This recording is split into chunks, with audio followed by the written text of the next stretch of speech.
ایک بدو آئے، ایک صحابی آئے، یا رسول اللہ میرا باپ میرے مال کو خرچ کر دیتا ہے، مجھ سے پوچھتا نہیں ہے، تو ہم نے کہا بلاؤ اسے۔ ان کو جب بلایا گیا تو اس نے پوچھا کیوں بلا رہے ہیں؟ کہ تیرے بیٹے نے شکایت کی۔ تو ان کو اتنا دکھ ہوا، انہوں نے چند اشعار پڑھے دل ہی دل میں، زبان پہ نہیں، دل ہی دل میں،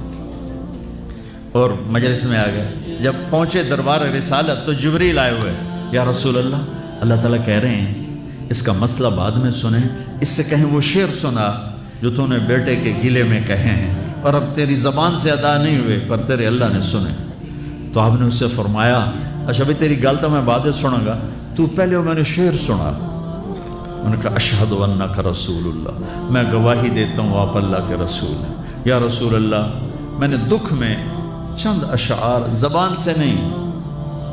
دل ہی دل میں دہرائے تھے، اور آپ کے رب نے عرشوں پہ سنا، واقعی آپ کا رب بھی سچا اور آپ بھی سچے۔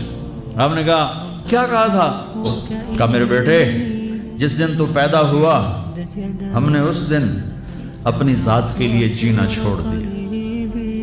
ہم نے تیرے لیے زندگی کا سفر شروع کیا، تجھے ٹھنڈی چھاؤں میں بٹھانے کے لیے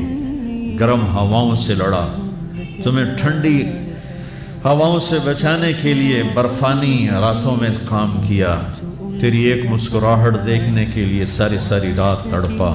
ساری ساری رات اپنے آپ کو کوہلو کے بیل کی طرح اپنی ساری جوانی کا رس نچوڑ کے تیری ہڈیوں میں ڈال دیا۔ میں بوڑھا ہوتا گیا، تو پروان چڑھتا گیا، میری کمر جھک گئی، تیری کمر اٹھ گئی،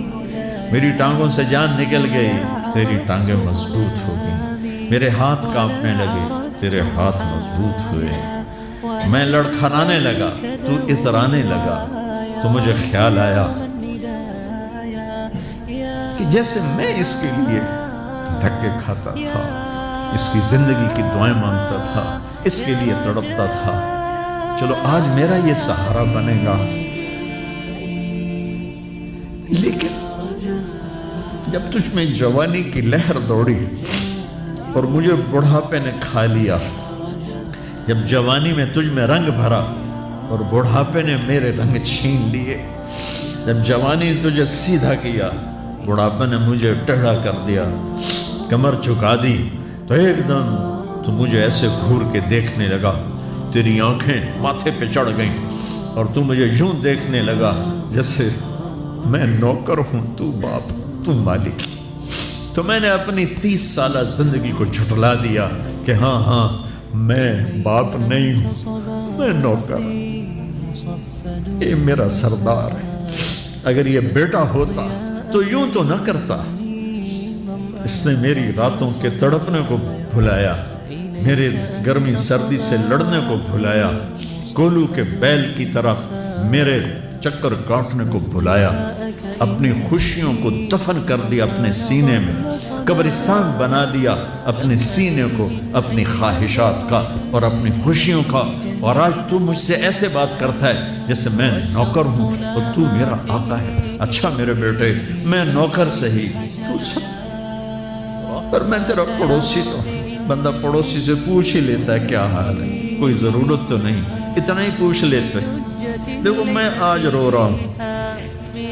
یہ بڑے دردناک اشعار ہیں، میری اردو میں اتنی وسعت نہیں ہے کہ میں ان اشعار کا درد سمجھ سکوں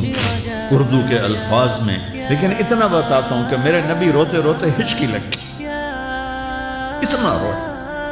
اور آپ نے اس بچے کے گریبان کو یہاں سے پکڑ کر دفع ہو جا، میری نظروں سے دور ہو جا، انت و مالک لابی، تیرا سب کچھ تیرے باپ کا ہے، یہی باپ آج تمہارے ہاتھوں ذلیل ہو رہے ہیں۔